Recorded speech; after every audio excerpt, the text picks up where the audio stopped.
I stood in the doorway of the master bedroom, snow melting off my coat, watching my wife of 40 years drag herself across the carpet, with cracked, bleeding lips, trying to lick the condensation off the cold window pane. Because her wheelchair had been pushed out of reach, and her water bottle was dry and covered in green mold just 10 feet away down the hall. The bass from the stereo was shaking the pictures on the walls, and my son was opening a bottle of champagne, celebrating my money, while his mother died of thirst in the dark.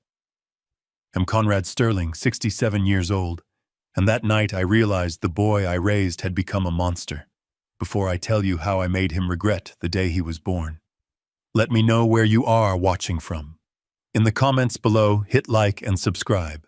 If you have ever had to protect the ones you love from the people who should have loved them the most. The blizzard at O'Hare International Airport was not just a weather event. It was a wall of white ice that grounded. Every flight out of Chicago, including my connection to Florida, I had been gone for 3 days on a mandatory trip to settle some old administrative paperwork for my retirement. Or at least that is what I told my son Tyler. The truth was, I was meeting with my estate planners to ensure my family would be taken care of for generations. But standing there at the airline counter, watching the canceled status blink in red neon, I felt a cold knot of anxiety tighten in my stomach that had nothing to do with the temperature. I decided not to call Tyler or his girlfriend Vanessa to tell them I was coming back early. I wanted to surprise them. I wanted to bring home the expensive chocolates I had bought at the duty-free shop and see Beatrice smile when I walked through the door a day early. Beatrice, my beautiful wife who had suffered a mild stroke 2 years ago and needed help with basic things like walking and cooking. I hated leaving her even for a few days, but Tyler had promised, he swore to me with tears in his eyes, that he would take care of his mother like she was a queen, he said. Go, Dad, you deserve a break. We got this. I rented a car because no taxis were running in that storm, and drove 4 hours through blinding snow the entire way. I had this gnawing feeling, a primitive instinct that screamed something was wrong. I gripped the steering wheel until my knuckles turned white, telling myself I was just being a paranoid old man. Tyler was 32 years old. He was my son. He had made mistakes. Sure, he had some debts, and he had lost his job again. But he would never neglect his mother. When I finally turned onto my street at 2 a.m, the suburban silence I expected was shattered. My quiet cul-de-sac looked like a parking lot for a downtown nightclub. Luxury cars I did not recognize were parked on my lawn, crushing the winter grass. My driveway was blocked by a massive black SUV. Music was not just playing, it was pulsating, vibrating the very foundations of the house I had paid off. With 40 years of sweat and labor, the windows were flashing with strobe lights. I parked the rental car down the street and walked through the snow, the wind cutting through my coat, but the heat of my rage kept me warm. I walked up the driveway, stepping over empty beer bottles and cigarette butts tossed into the snow where Beatrice used to plant her tulips. I put my key in the front door, but it was unlocked. I pushed it open, and the smell hit me first, a sickening mix of stale beer, sweat, and the pungent skunk-like odor of high-grade marijuana. My living room was unrecognizable. Strangers were everywhere, people half my age dancing on my furniture, spilling drinks on the carpet, passing joints around like it was a fraternity party. No one even looked at me, and I was just an old man in a winter coat, a ghost in my own home. I pushed through the crowd, my heart hammering against my ribs, not with fear, but with a singular, terrifying focus. Where was Beatrice? I shoved a young man out of my way when he tried to offer me a drink, and I ran toward the hallway leading to the master bedroom. The door was closed. I tried the handle. Locked. Why was the door to my own bedroom locked inside my own house? I pounded on it, screaming her name, but the bass was too loud. The music drowned out my voice.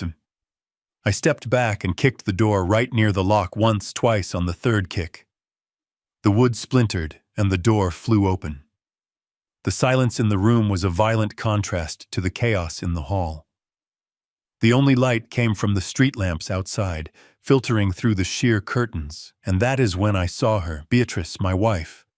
The woman who had stood by me when we had nothing, was on the floor. She was wearing her nightgown, which was stained and soiled. She had fallen or dragged herself out of bed and was lying near the window, her frail hand pressing against the glass. "Beatrice," I choked out, rushing to her side. When I turned her over, I gasped. Her lips were not just dry, they were cracked and bleeding fissures of red against pale skin. Her eyes were sunken, surrounded by dark, bruised circles. She looked at me, but her gaze was unfocused, hazy with dehydration. She tried to speak, but only a dry, raspy wheeze came out of her throat. She pointed a shaking finger toward the window pane, where droplets of condensation had formed from the difference in temperature. She had been trying to lick the glass to get moisture. I looked around the room in a panic, searching for her water pitcher. It was on the nightstand, but it was bone dry, and when I looked closer, I saw fuzzy green mold growing at the bottom. That pitcher had not been washed or refilled in days. Days. My wife had been without water for days while I was gone, thinking she was safe. I ran to the adjoining bathroom and filled a glass with tap water. My hands shaking so bad I spilled half of it on my coat. I rushed back and lifted her head, cradling her like a baby. Slowly, I let a few drops fall onto her lips. She groaned, a sound of pure agony and desperate relief, and tried to gulp it, but I pulled it back, knowing if she drank too fast, she would vomit. "Slow, my love, slow." I whispered, tears freezing on my cheeks. She drank 3 glasses slowly, the life flickering back into her eyes, but the terror remained. She gripped my coat with a strength I did not know she had, and buried her face in my chest, sobbing, dry, tearless sobs because her body had no moisture left. To make tears, I held her, rocking her back and forth amidst the thumping bass from the living room. Feeling a hatred so pure and so cold, it frightened me. Suddenly the bedroom door slammed against the wall, hitting the plaster with a crack. Tyler stumbled in holding a bottle of vodka, his shirt unbuttoned halfway down his chest. Vanessa, his girlfriend, followed him, stumbling in high heels holding a plastic red cup. They were both laughing until they saw me kneeling on the floor holding Beatrice. "Dad," Tyler slurred, blinking his eyes as if trying to focus. "What the hell are you doing here? You are supposed to be in Florida. You ruined the vibe, man. Seriously." He did not ask about his mother on the floor. He did not ask why the door was broken. He asked why I was interrupting his party. Vanessa leaned against the doorframe. Rolling her eyes, she looked at Beatrice with a mix of disgust and boredom. "Oh God, is she acting out again?" Vanessa said, her voice dripping with venom. "She is such a drama queen, Conrad. She drank water this afternoon. I gave it to her myself. She is just doing this for attention because you are home. Lies. Blatant, filthy lies." I looked at the mold in the pitcher. I looked at my wife's cracked, bleeding lips. I looked at the soil stains on her nightgown, proving she had not been helped to the bathroom, in who knows how long. "You gave her water," I said, my voice low and dangerous. "Really, Vanessa?" "Then why is there mold in her pitcher? Why is she drinking from the window?" Vanessa waved her hand dismissively. "Please, she probably spilled it.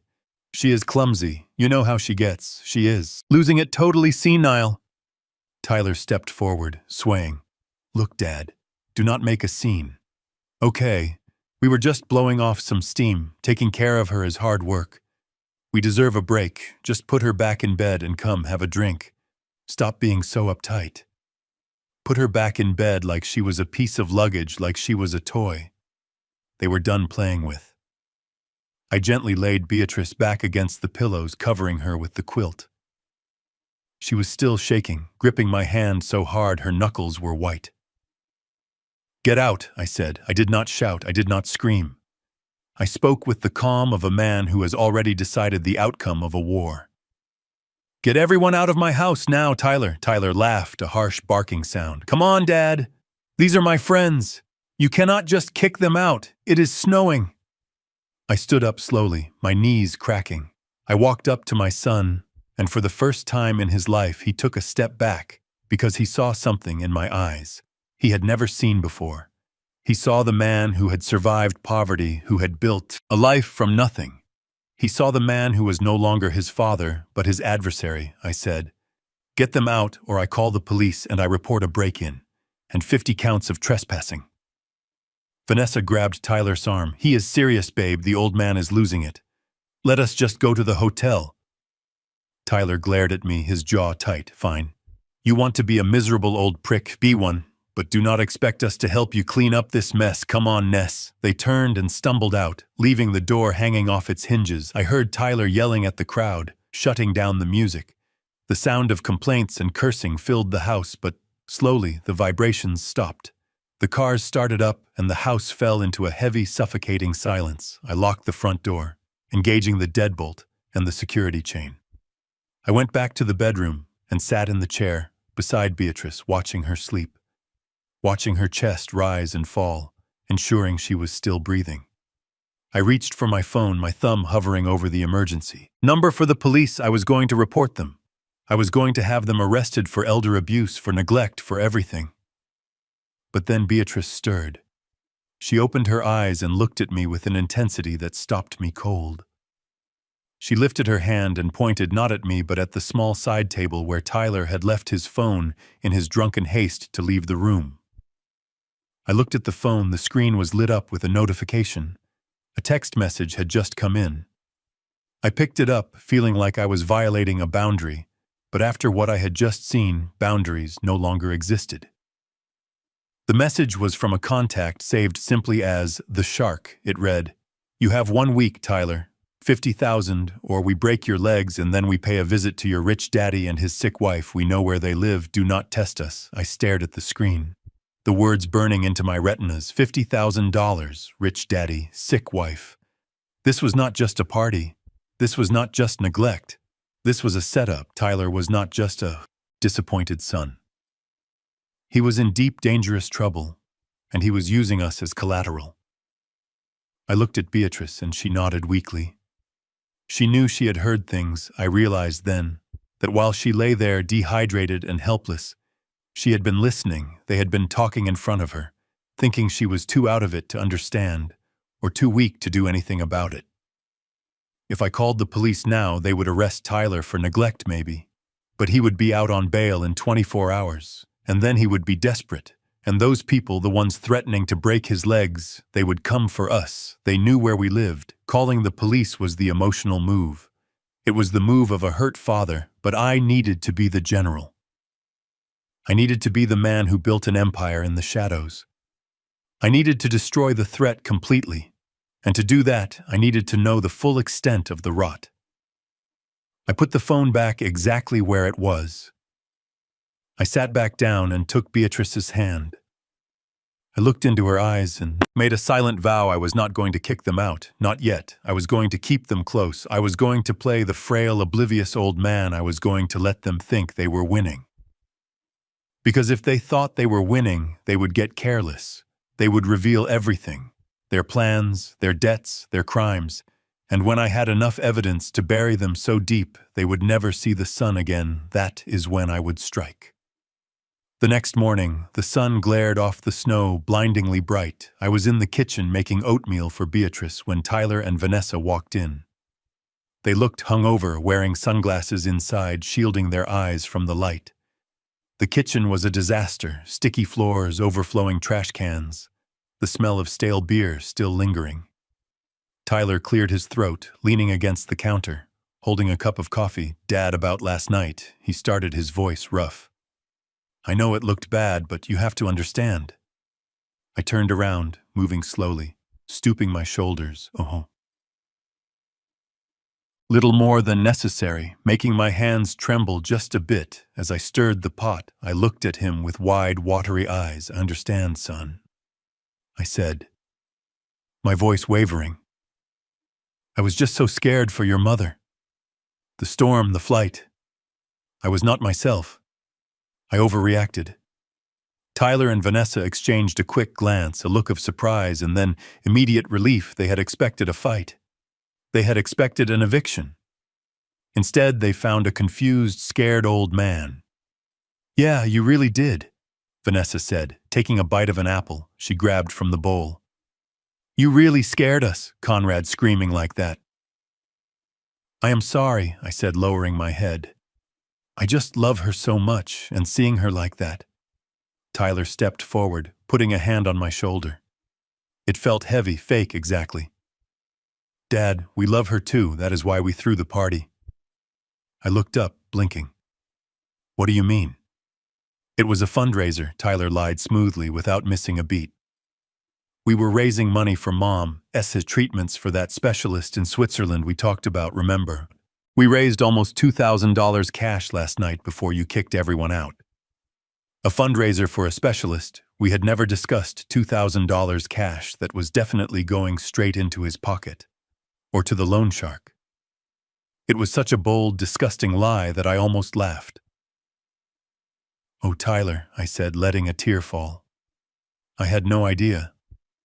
I am so sorry, I ruined it. It is okay, Dad, Tyler said, smiling. That shark smile, we can fix it, but we need to talk about Mom's care. Obviously, us being here is not enough. She needs more. She needs professional help, and that costs money. Here it comes, the pitch, Vanessa chimed in. Actually, Conrad, we were thinking, maybe it is time to look at assisted living facilities. There is this great one nearby. Green Acres? It is very affordable and they have great staff. Green Acres, I knew that place. It was a warehouse for the dying, a place where the state sent people who had no one else. It was a hellhole disguised as a care facility. And to pay for it, Tyler continued, we might need to look at the equity in this house, maybe take out a loan, or sell it and downsize. Sell the house, put Beatrice in a state-run facility, and take the equity. I nodded slowly, pretending to think about it. You might be right. Son, I said, wiping my hands on a dish towel. I am getting too old to manage all this. Money is so confusing these days. Maybe I should let you help me more, Tyler. Eyes lit up like a predator seeing a wounded deer, really. Dad, yes, I said. I think I need to rest today, but maybe tomorrow we can talk about signing some papers. Maybe a power of attorney, so you can handle the bills for your mother. Vanessa squealed and hugged me. Oh, Conrad, that is the smartest decision you have ever made. We will take such good care of everything. I hugged her back, feeling her cold ambition radiating off her skin. Yes, I whispered, I am sure you will. I went back to the bedroom to feed Beatrice her oatmeal. She looked at me worried, but I winked at her just once, a signal that the game was on. I pulled out my burner phone, the one I kept for emergencies, and I sent a text to Ms. Montgomery, my attorney. It read, freeze the trust fund, stop the allowance, prepare the surveillance team. I am activating the scorched earth protocol.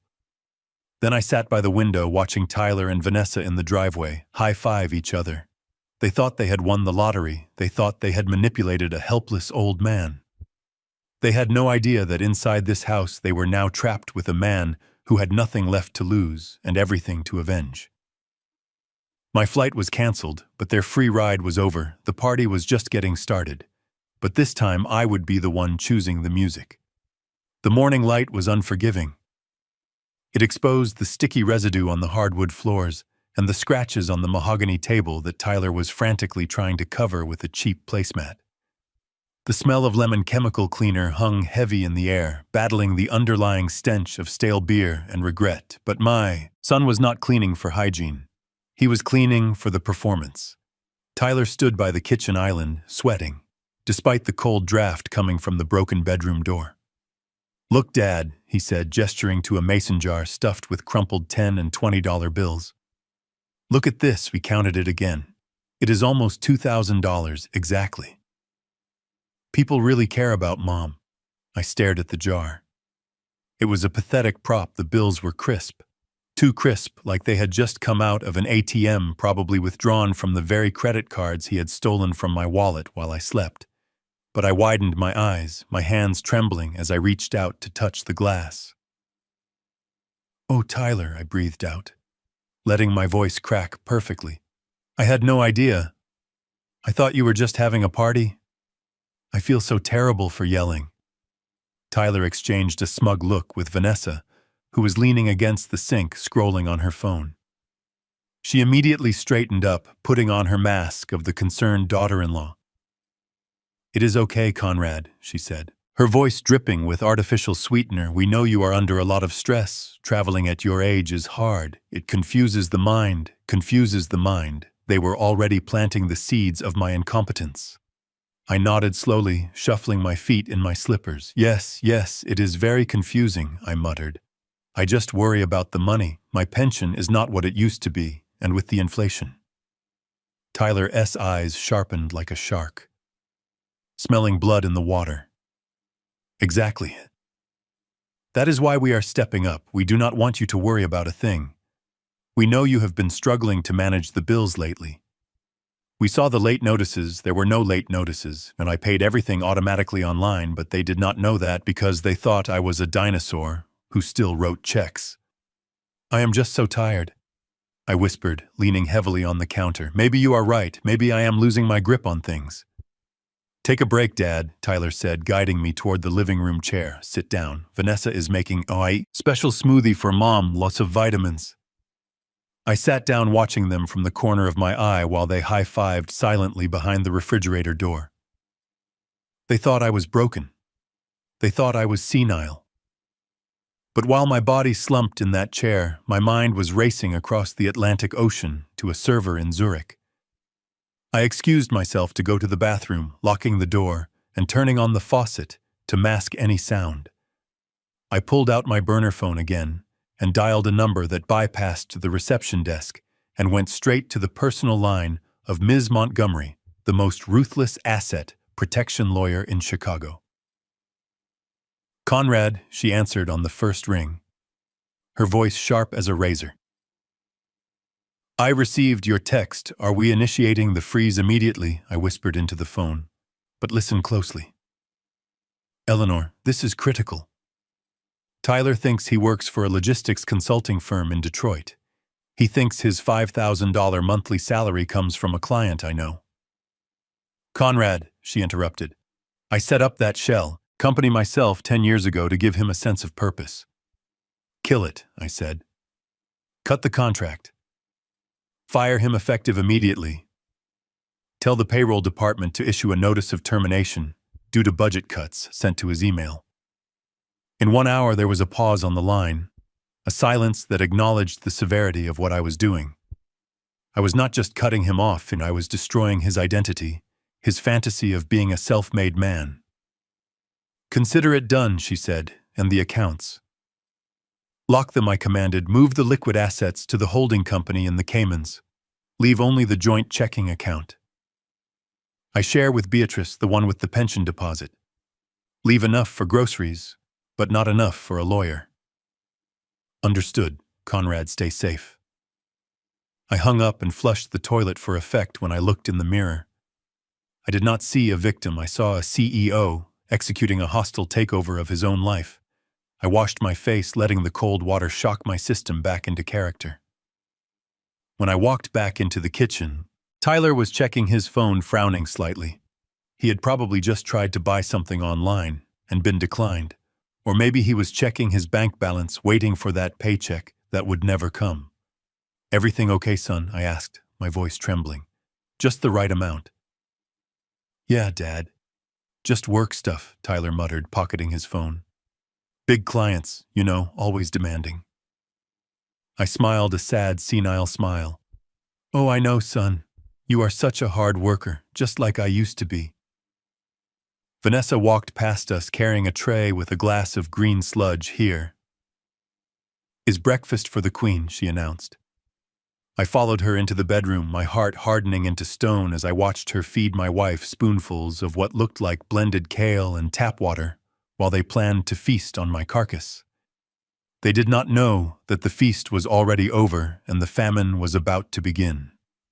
The kitchen table felt like an interrogation room, the air thick with unsaid threats and the smell of desperation coming off my son in waves. Tyler sat across from me, tapping a pen against a thick stack of documents. His leg bouncing nervously under the table, he looked like a man running out of time because he was, though. He did not know I was the one holding the stopwatch. Dad, he started pushing the papers toward me. We need to be practical. Mom is getting worse and you are not getting any younger managing the finances. The medical bills, the insurance, It is too much for you, look at you. Your hands are shaking. I let my hands tremble a little more on purpose, gripping my coffee mug with both hands, as if it were the only thing anchoring me to the earth. It is just so much paper, Tyler, I murmured, squinting at the dense legal text through my reading glasses. I do not understand half of these words. What is a durable power of attorney? Tyler sighed, a sound of exaggerated patience designed to make me feel small and stupid. It just means I can help you, Dad. It means when the insurance company calls, I can talk to them instead of you having to wait on hold for hours. It means I can pay the electric bill. If you forget, it is just a safety net, he called it. But I knew exactly what a durable power of attorney was.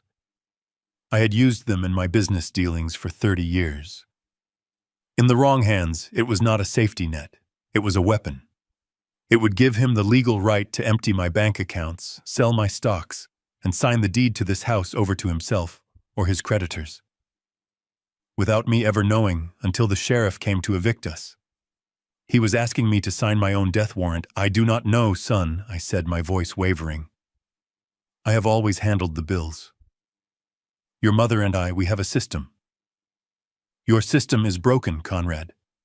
Vanessa interrupted, sliding into the chair next to me. She placed a glossy trifold brochure on top of the legal papers covering the clauses about asset liquidation. Look, we found the perfect solution for Beatrice. I looked down at the brochure. The front cover featured a smiling, silver-haired couple clinking champagne glasses on the balcony overlooking a garden. The text in bold gold letters read, "The Serenity Gardens, Luxury Senior Living." It looks expensive, I whispered, touching the glossy paper. It is very exclusive, Vanessa lied, her eyes shining with that predatory gleam, but we pulled some strings. Tyler knows a guy on the board. They are willing to give us a family discount. It is basically a 5-star resort, Conrad. They have spa days, gourmet chefs round the clock, concierge. It is better than a hotel. I picked up the brochure, bringing it closer to my face, pretending to admire the photos. But I was looking at the fine print on the back, specifically the address, 149 Industrial Parkway. I knew that address. It was not a resort. It was a converted warehouse in the worst part of town, sandwiched between a chemical plant and a scrapyard. I had driven past it 100 times, inspecting shipments for my logistics company. It was a place where people were sent to rot. The state had investigated it twice for neglect. Bedbugs, malnutrition, and unexplainable patient injuries. This is where they wanted to send my wife, my Beatrice, to a place where the air smelled of sulfur and the food came out of a can, while they lived in my house and spent my money. It says here, they have a heated pool, I read out loud, inventing a detail to test them. Yes, exactly, Vanessa said quickly, jumping on the lie.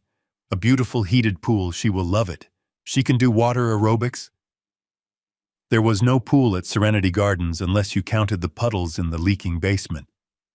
It sounds wonderful, I said, letting a note of longing creep into my voice, but how can we afford it if it is so luxurious? That is where the power of attorney comes in, Dad. Tyler pressed, tapping the pen against the signature line again. If you sign this, I can restructure some of the investments. Maybe take a small equity line on the house to cover the entrance fee. It is an investment in Mama's health. Do you not want her to have the best? He was using my love for her as leverage, twisting the knife. He knew I would do anything for her, and he was banking on that blindness. I looked at the pen, then at my son. His face, sweat was beading on his forehead, despite the cool room. His eyes were darting to his phone, checking the time, checking for messages from the loan shark, threatening his kneecaps. He was terrified, and a terrified man makes mistakes. I reached out and took the pen. Tyler held his breath, his entire body tensed, ready for the victory. I brought the tip of the pen down to the paper, hovering over the line where my name would sign away my life, and then I stopped. My hand shook violently, and I dropped the pen. It clattered onto the table and rolled onto the floor. Oh, damn it, I muttered, rubbing my temples. I am sorry, son. I feel so dizzy. All of a sudden, my head is spinning. Tyler's face fell from triumph to fury. In a split second, Dad, just pick it up and sign it. It takes 2 seconds. I cannot think straight, I whined, leaning back and closing my eyes. It is the stress, the lack of sleep. I need to lie down. I need to think about this. It is a big decision. Selling the house, moving your mother. We are not selling the house today, Dad. Vanessa snapped, her patience snapping. Just sign the paper so we can help you. I cannot sign anything without reading it first, I said, putting on my stubborn old man voice, the one that used to drive Tyler crazy when he was a teenager. I promised your mother I would never sign anything without praying on it first. Leave the papers here. I will look at them after I nap. I stood up, using the table for leverage, moving painfully slow. Tyler looked like he wanted to scream. He looked like he wanted to grab my hand and force the pen into it, but he knew he could not yet, not without leaving marks. Fine, he spat, grabbing the brochure but leaving the legal documents. Take a nap, but we need to do this by tonight, Dad. The special offer at the nursing home expires tomorrow. We cannot wait. I understand, son, said, shuffling toward the bedroom. I just need a clear head. As I closed the bedroom door behind me, I heard Vanessa hiss at him. What are we going to do, Tyler? The deadline is in 48 hours. If we do not get that money, shut up, Vanessa, Tyler growled. I will handle it if he does not sign it tonight. We will just have to make sure he cannot say no tomorrow. I locked the bedroom door and moved the dresser in front of it, just an inch enough to make noise if they tried to enter. I went to Beatrice, who was sitting up in bed, looking at me with terrified eyes. It is okay, my love, I whispered, kissing her forehead. They think they are hunting a lamb, but they just walked into the lion's den. I picked up the brochure they had left behind and looked at the stock photo of the happy couple again. I tore it in half, slowly, deliberately. Tonight. I would not sleep tonight. I would become the nightmare they deserved. The freezing air bite at my cheeks as I stepped out of the house, clutching the prescription bottle like a lifeline. I told Tyler I was going to the pharmacy for Beatrice's blood pressure medication, which was true, but it was also the only excuse that would get me out of that suffocating house without him insisting on tagging along to watch my every move. He was pacing the living room. When I left, chewing his fingernails down to the quick, his eyes darting to the window. Every time a car passed, he was a man living on borrowed time, and his panic was filling my home like a gas leak. I drove the rental car to the CVS on the edge of town, but I did not park in the front. I drove around to the loading dock, where the shadows were long and the security cameras had blind spots. A nondescript gray sedan was already there, waiting with the engine running. I parked and slipped into the passenger seat of the gray car. The heater was blasting, and the air smelled of stale coffee and cheap tobacco. Mr. Blackwood sat behind the wheel, looking like a man who had seen the bottom of humanity and decided to stay there. He was the best private investigator my firm had used for corporate espionage back in the day, and he was the only man I trusted to dig through my own son's garbage. He did not say hello, he just handed me a thick manila envelope. The weight of it felt heavy in my hands, like a brick or a weapon. It is worse than we thought, Conrad Blackwood said, his voice gravelly and low. He did not look at me. He kept his eyes on the rearview mirror, scanning for threats. Your boy is not just broke, he is underwater. He is drowning, and he has tied an anchor to your ankle. I opened the envelope, my hands shaking slightly, not from age, but from the rage simmering in my blood. The first photo was grainy, taken with a long lens, showing Tyler shaking hands with a man who looked like he broke bones for a living. They were standing outside a shady payday loan office in the bad part of the city. Who is that? I asked, pointing to the thug. That is Vinny. The butcher, Blackwood replied, but he is just the muscle, though. Money comes from an underground syndicate running out of Atlantic City. Tyler got into crypto gambling. Conrad, he started small, losing a few grand here and there. But then he got desperate. He thought he could win it back. If he just had more leverage, he started trading on margin, betting on coins that did not exist. I flipped the page and saw a document that made my breath catch in my throat. It was a deed of trust, a mortgage document for my house, the house I had paid off 15 years ago, the house where I raised him. He forged your signature, Blackwood said, pointing to the scrawl at the bottom of the page. It is a good forgery, too. He must have practiced. He used the house as collateral for a hard money loan from the syndicate. $200,000 at 50% interest, compounding weekly. My vision blurred. $200,000. He had gambled away my home, my security, my wife's sanctuary on digital coins and lost it all. He lost every penny in 48 hours. Blackwood continued, his voice devoid of pity. Just facts. The loan is due in full next Friday. Conrad, that is the deadline, 7 days. If he does not pay the principal plus interest by next Friday, the syndicate takes the house. But they do not do foreclosure proceedings. They do evictions with baseball bats and gasoline. That is why he is pushing for the power of attorney. He needs legal control to sell the house to a cash buyer before the shark comes to collect. 7 days, that explained the party. It was not a celebration, it was a frantic attempt to show liquidity to his creditors. That explained the rush to put Beatrice in a home he needed, the house empty to sell it fast and cheap. He was going to sell my life's work for pennies on the dollar, just to save his own skin. And the girl, I asked, flipping to the next section of the file. Vanessa. Blackwood let out a dry, humorless laugh. Vanessa, her name is not. Vanessa, it is Veronica Miller, and she is a professional, Conrad. She has a rap sheet in 3 states: fraud, identity theft, and 2 counts of elder abuse that were dropped due to lack of evidence. She targets widowers or men with senile parents. She worms her way in, gets access to the accounts, drains them dry, and vanishes before the family realizes what happened. I looked at her mugshot. She looked younger, harder without the makeup she wore in my kitchen. She met Tyler at a casino. Blackwood explained she saw a desperate Mark with a rich father. She is not just his girlfriend, Conrad. She is the architect. She is the one who told him about the hard money lenders. She is the one coaching him on how to manipulate you. She is banking on you, being too old and too weak to fight back. She thinks you are an easy payday. I closed the folder, the paper edges sharp against my fingers. They thought I was a senile old man, a helpless victim. They had no idea that the man they were trying to rob had negotiated contracts with union bosses and dismantled hostile takeovers before breakfast. Does he know, I asked, looking at Blackwood. Does he know about the logistics company? Does he know about the real accounts? Blackwood shook his head, no.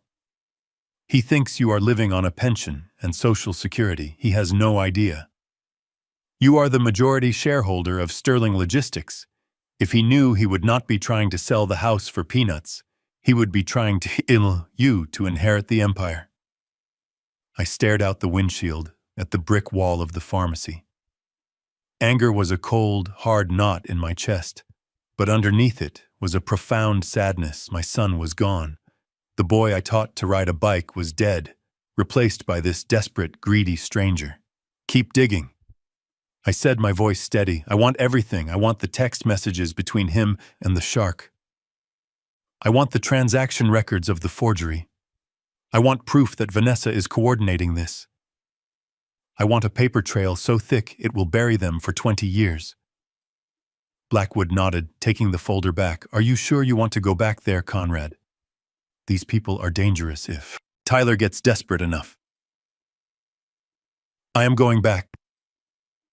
I interrupted, opening the car door. I have to protect Beatrice, and I have to give them enough rope to hang themselves. If I confront them, now they will run, or they will play the victim. I need to catch them in the act. I need the world to see them for what they are. I got out of the car, the cold wind biting my face again.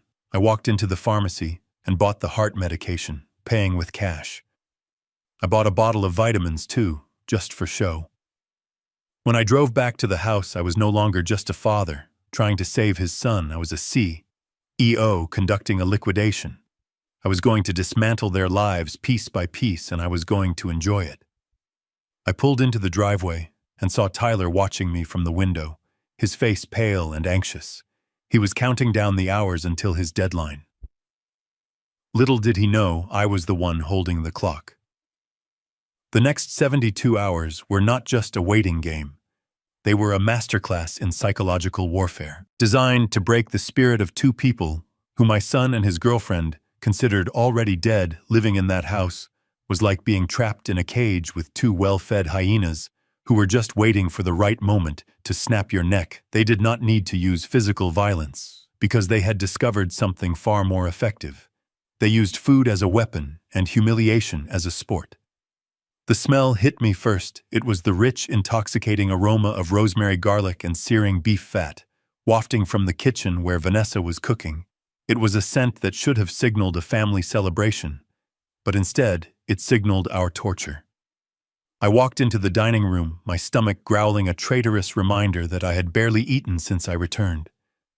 Vanessa was placing a platter on the table, and on it rested two thick, marbled Wagyu steaks seared to perfection, glistening with butter. Tyler was already seated, a napkin tucked into his shirt, holding his knife and fork, like a toddler waiting for dessert. He looked up at me, his eyes glassy with wine, and gestured to the empty chairs at the far end of the table. "Sit down, Dad." Ness made dinner.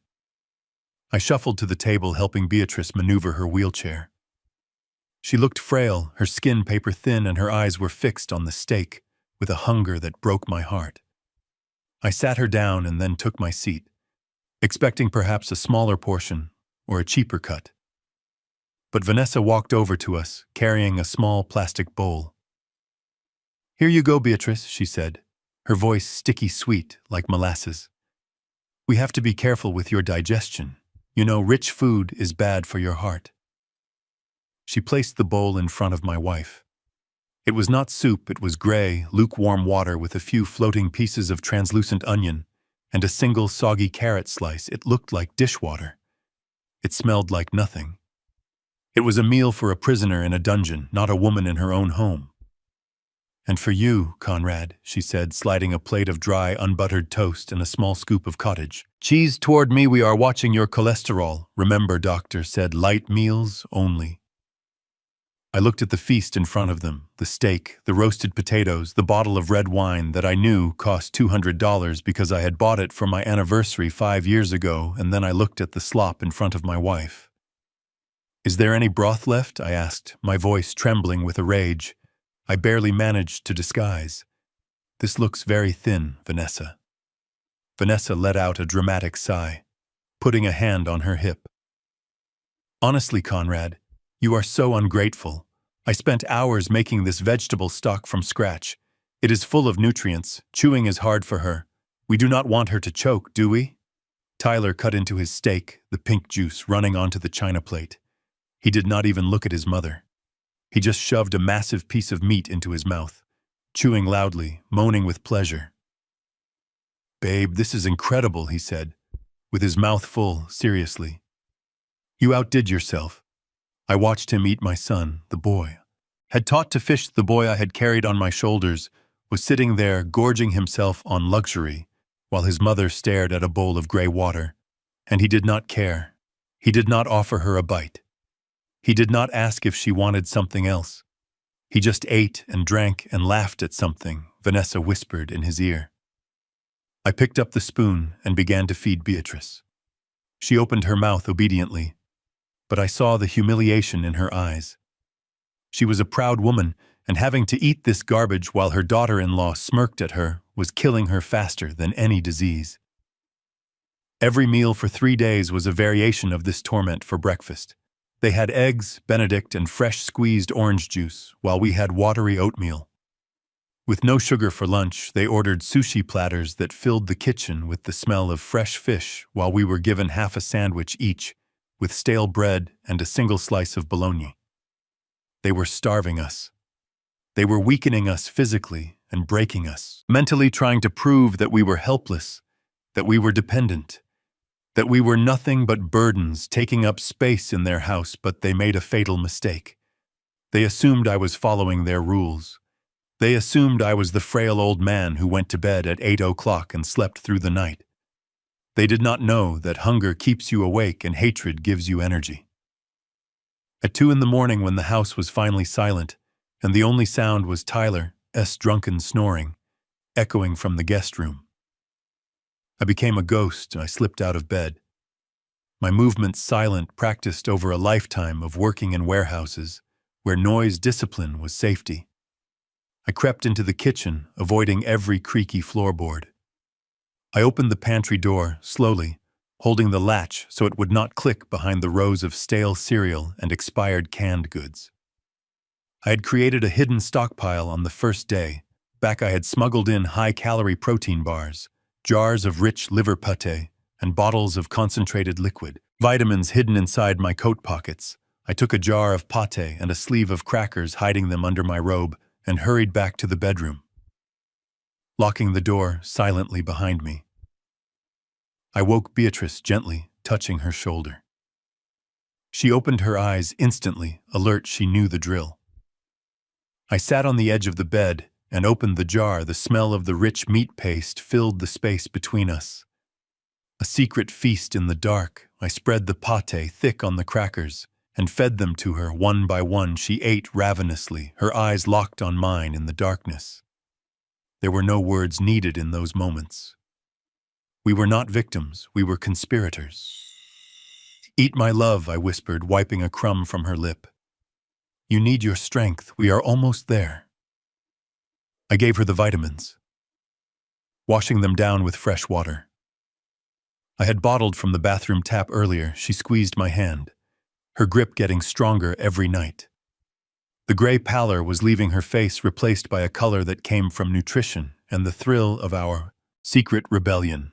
After she ate, I ate the rest, washing the jar out in the bathroom sink and drying it completely before crushing the plastic cracker sleeve into a tiny ball that I hid inside the lining of my suitcase. Nothing for them to find, no evidence of our survival. Lying back in bed, holding Beatrice as the sun began to threaten the horizon, I listened to the house settle. I felt a cold, hard knot of hatred in my chest that had nothing to do with fatherhood anymore. Watching Tyler eat that steak while his mother starved had severed the last thread of attachment I had to him. He was not my son anymore. He was a parasite, a creature that fed on the host until there was nothing left. He thought he was starving us into submission, but he was only feeding my resolve. I closed my eyes, visualizing the trap springing shut, visualizing the look on his face when the floor dropped out from under him. I did not need sleep. I needed justice, and as the third day of hunger dawned, I knew the time for waiting was over. Today was the day I would bait the hook. The atmosphere in the living room was radioactive. Tyler was pacing a groove into the carpet, his phone clutching in his hand like a grenade that was about to go off. Every time it vibrated, and it was vibrating constantly, he would flinch, his eyes darting around the room with the frantic energy of a trapped animal. I knew who was calling it. Was the shark, the men who promised to break his legs if he did not come up with the money. By Friday, he was running out of options. He had tried to sell the house fast, but the title search was taking too long. He had tried to pawn Beatrice's jewelry, but he could not find the key to her vanity box because I had swallowed it 3 days ago. He was cornered, and a cornered rat is dangerous, but also predictable. I sat in my armchair, wrapped in a blanket, watching him with the vacant expression I had perfected over the last week. Vanessa was sitting on the sofa, filing her nails with a rhythmic rasping sound that seemed to grate on Tyler's nerves. She looked bored, but I noticed she was watching him too, calculating her exit strategy. If the money did not materialize, she would be gone before the first blow landed. It was time to drop the bait. I cleared my throat, a dry, dusty sound that made Tyler stop pacing and glare at me. "What is it, Dad?" He snapped, his voice tight with stress. "Do you need to go to the bathroom again? Because I do not have time for this right now." "Son," I said, my voice raspy and slow. "I was just thinking about what you said about the house needing repairs, the roof and the plumbing. I know it is expensive." Tyler rolled his eyes, running a hand through his greasy hair. "Yeah, Dad, it is expensive money. We do not have because you are hoarding it in equity that we cannot access unless you sign the power of attorney. I nodded slowly, looking down at my hands, picking at a loose thread on the blanket. I know, I whispered. But I remembered something last night. I woke up and I remembered the safety deposit box. The room went silent. The rasping of the nail file stopped instantly. Tyler slowly turned to face me, his expression changing from annoyance to wariness. What safety deposit box? Dad, he asked, his voice dropping an octave. The one at the old First National branch downtown, I said, looking up at him with wide, innocent eyes. Your mother and I, we put money away for a rainy day years ago, cash mostly from when I did those extra shifts at the warehouse, and the bonus from the merger in '98. I never trusted the banks with all of it. You know how they are? Vanessa slowly lowered her nail file, her eyes narrowing like a cat spotting a mouse. Cash, she asked, leaning forward. How much cash, Conrad? I frowned, pretending to think hard, doing mental math in the air with a shaking finger. Well, we put in 5,000 here, 10,000 there over 20 years, I said innocently. Last time I checked about 5 years ago, it was around $500,000, give or take a few grand. The sound of Tyler's phone hitting the floor echoed in the silence. He had dropped it, his mouth hung open, and he stared at me as if I had just grown a second head. $500,000, it was the magic number. It was enough to pay off the shark cover, the interest, pay off his credit cards, and still have enough left over for a year of partying. It was his salvation. 500,000. Tyler choked out, stepping closer, almost tripping over his own feet. Cash, physical cash in a box. Yes, I said, blinking confusedly. I was saving it for a medical emergency, or maybe to fix the foundation. But since you say the house needs so much work, maybe we should go get it. The transformation was instantaneous and sickening. It was like watching a demon put on a human skin suit. In real time, the tension drained from Tyler. Face replaced by a look of sheer euphoric greed, he rushed over to me, dropping to his knees beside my chair, grabbing my hand with both of his. Dad. Oh my God, Dad, why did you not tell us this sooner? His voice was trembling, not with fear anymore, but with excitement. $500,000, that changes everything. We can fix the house, we can get Mom the best care, we can do everything. Vanessa was suddenly on my other side, her hand on my shoulder, massaging the tension. I did not have Conrad, she cooed, her voice dripping with that fake honey again. You are amazing. You are such a provider, always thinking ahead. 500,000, that is a lot of money to just have sitting there. Is it safe? It is in the vault, I said, playing the part of the proud protector. I have the key hidden somewhere safe. I just need to remember where I put it. My memory is so foggy these days. Tyler gripped my hand tighter, his eyes intense, focused. Dad, you have to remember, this is important. We need that money to help Mom, to save the house, think. Dad, where's the key? I furrowed my brow, looking distressed. I think it is in my old tool chest in the garage, or maybe in the attic inside the old winter boots. I need to look, but I am so weak lately, I do not think I can climb the stairs. We will help you, Vanessa said quickly, standing up and practically radiating energy. We will turn this house upside down. We will find it. Do not you worry about a thing. Tyler looked at her, and they shared a look that communicated 1,000 words they did not care about. The repairs they did not care about, Beatrice. They were already spending the money in their heads. They were already planning the trip to Vegas, the new car, the freedom. Dad, Tyler said, standing up and brushing off his knees, listen to me. We are going to get you some food, real food, not that toast crap. You need your strength. If we are going to go to the bank tomorrow, we need you walking and talking. Okay? Suddenly the starvation policy was rescinded just like that, because a dead man cannot sign for a safety deposit box, and a weak man cannot walk into a vault. They needed me functional at least for 24 more hours. Vanessa run to the store. Tyler commanded, his voice filled with a new authority. Get steaks, get wine, get whatever Dad wants. Dad, what do you want to eat? I looked at him, suppressing the urge to vomit in his face. I think I would like a roast chicken, I said softly, and maybe some of that chocolate ice cream your mother likes. Done, Tyler said, pulling out his wallet, which I knew was empty, but he would find a way, probably by pawning something else while Vanessa was gone. Done and done, Dad. You are a genius, saving all that cash. You are a lifesaver. He hugged me, and I felt his heart racing against my chest. It was the heartbeat of a junkie who just found a bag of heroin. He pulled away, smiling, and I smiled back. I am just glad I can help, son, I whispered. You have no idea, Dad, Tyler said, laughing, a manic edge to the sound. No idea. He walked into the kitchen, pulling out his phone, probably to text the shark that the money was coming to buy himself more time. I sat there watching them scramble, watching them celebrate their imaginary fortune.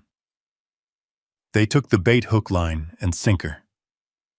They were so blinded by the promise of easy money that they did not stop to ask why a man they thought was senile and broke suddenly remembered a $500,000 fortune. They did not know that the only thing in that safety deposit box was a single envelope containing a Xerox copy of a document that would send them both to prison for a very long time. But for now, let them eat steak, let them drink wine, let them think they won, because the higher they climbed, the harder they would fall. And I was going to be the one to push them. I spent 40 years in the logistics industry, managing warehouses the size of small cities, and if there is one thing that career teaches you, it is that theft always happens from the inside. The most dangerous threat is never the stranger breaking through the fence. It is the employee with the security clearance and a smile on his face to catch them. You do not need force, you need eyes in the dark while. Tyler was in the shower washing off the sweat of his desperation, and Vanessa was at the store buying the expensive roast chicken I had requested. I went into operation mode.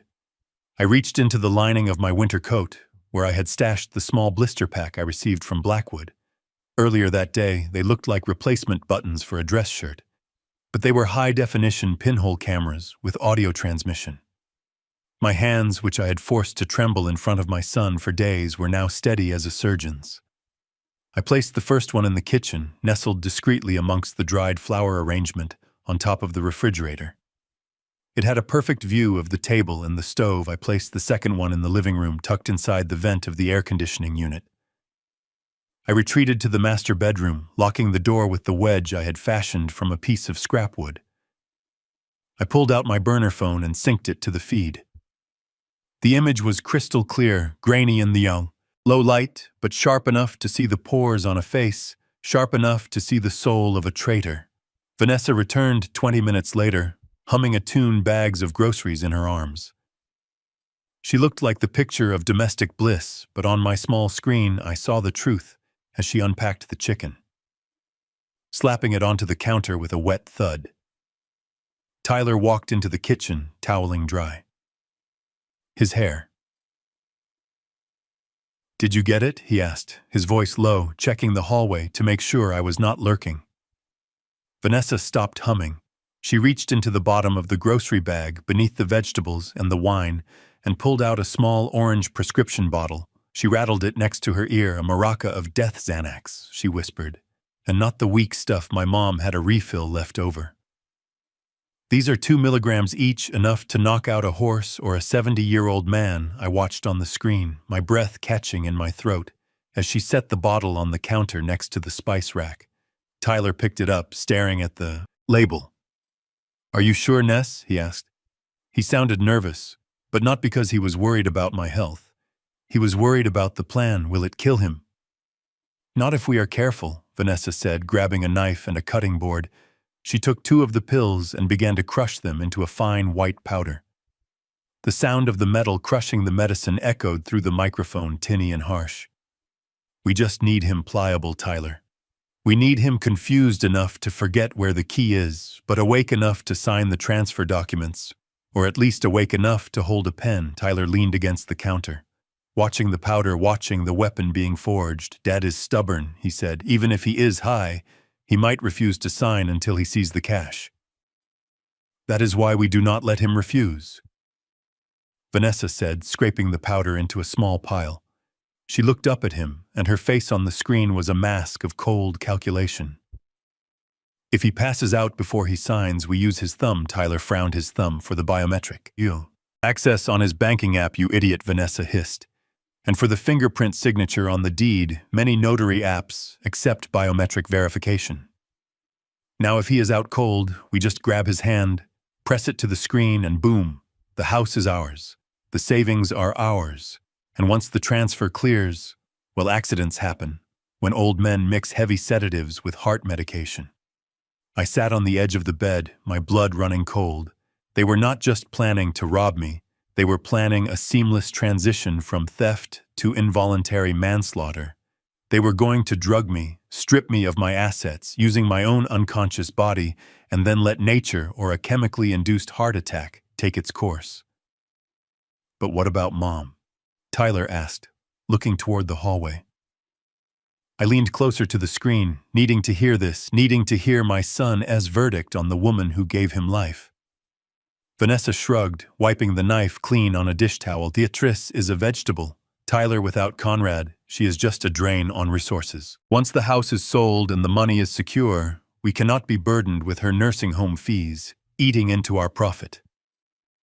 So what do we do? Tyler asked, and I prayed to a God I had not spoken to in years, that he would say something human, that he would defend her. Vanessa turned on the faucet, filling the kettle for tea, creating a background noise of rushing water. But the microphone picked up her voice clearly. We wait until Conrad is gone, she said casually, as if discussing the weather. Once he is out of the picture, chaos ensues. The grieving widow stops eating. Maybe her oxygen tube gets pinched while she is sleeping. Maybe she just fades away from a broken heart. It happens all the time. Grief is a killer, Tyler. And honestly, it would be a mercy she is suffering. Tyler stood there silent for a long moment. He looked at the powder on the cutting board, then at the bedroom door where his mother lay, helpless. Yeah, he said finally, his voice devoid of emotion. A mercy. It would be better for everyone, especially us. We can be in Cabo by next month if this works. That was it, the final nail, the last shred of doubt incinerated in the fire of his greed. He had just agreed to euthanize his mother for a vacation in Mexico. I looked at Beatrice sleeping in the bed beside me, her chest rising and falling in a rhythm. I had known for 40 years they talked about her like she was a broken appliance to be discarded. They talked about me like I was a vault to be cracked. I saved the video file, uploading it to the cloud server. Ms. Montgomery had set up, this was not just evidence of theft anymore. This was conspiracy to commit murder. This was the end of their lives, and they did not even know it. On the screen, Vanessa was now mixing the white powder into a small bowl of sugar. She stirred it thoroughly, blending the poison with the sweetness. She put the bowl on the tray next to the teapot and 2 mugs. Showtime, she said, smiling at Tyler. Go get him. Tell him we are having a family tea before dinner. Him, we want to hear stories about the old days. Make him feel special. Tyler nodded, running a hand through his hair, putting on his mask of the dutiful son. Okay. Let us get this over with. I want that money in my account by morning. I watched them on the screen, 2 predators preparing to ambush their prey. I turned off the phone and slipped it into my pocket. I stood up and looked in the mirror. My face was pale, my eyes were tired, but my jaw was set. I was not going to drink that tea, but I was going to play the scene. I was going to let them think they had won. I was going to let them walk me to the edge of the cliff, because only at the edge could I push them off. There was a knock at the door, soft and rhythmic. Dad Tyler's voice came through the wood, warm and inviting. Come on out. We made tea. We want to celebrate finding the money. I opened the door and smiled at my executioner. I am coming, son, I said. I am coming. The living room was staged for a funeral, though my son and his girlfriend thought it was a celebration. The coffee table was cleared of the usual clutter, replaced by a silver tray holding a ceramic teapot, 3 mugs and a bowl of sugar that I knew contained enough crushed Xanax to stop the heart of a rhinoceros. The air conditioning was humming a low, monotonous drone that masked the sound of my own shallow breathing as I sat in my armchair, waiting for the curtain to rise on the final act of their betrayal. Vanessa walked in from the kitchen, carrying the tray, with a reverence that was almost comical. She placed it on the table, her hands steady, her smile fixed in place like a porcelain mask. "Here we go, Conrad," she said, pouring the steaming liquid into the mugs, a special blend of chamomile and peppermint to help you relax before our big day tomorrow. I watched the dark liquid fill the mug destined for me. I had seen her prepare it on the hidden camera feed just 10 minutes ago. I had watched her dump the entire contents of the white powder into that specific mug, stirring it until it dissolved completely into a lethal cocktail. She placed it directly in front of me, the handle turned toward my right hand, an invitation to my own execution. Tyler sat on the sofa opposite me, his knee bouncing again, a nervous tic he had never outgrown. He looked at the mug, then at me, his eyes wide and unblinking. "Drink up, Dad," he said, his voice tight. "It will help you sleep. You need a good night. As rest if we are going to the bank in the morning."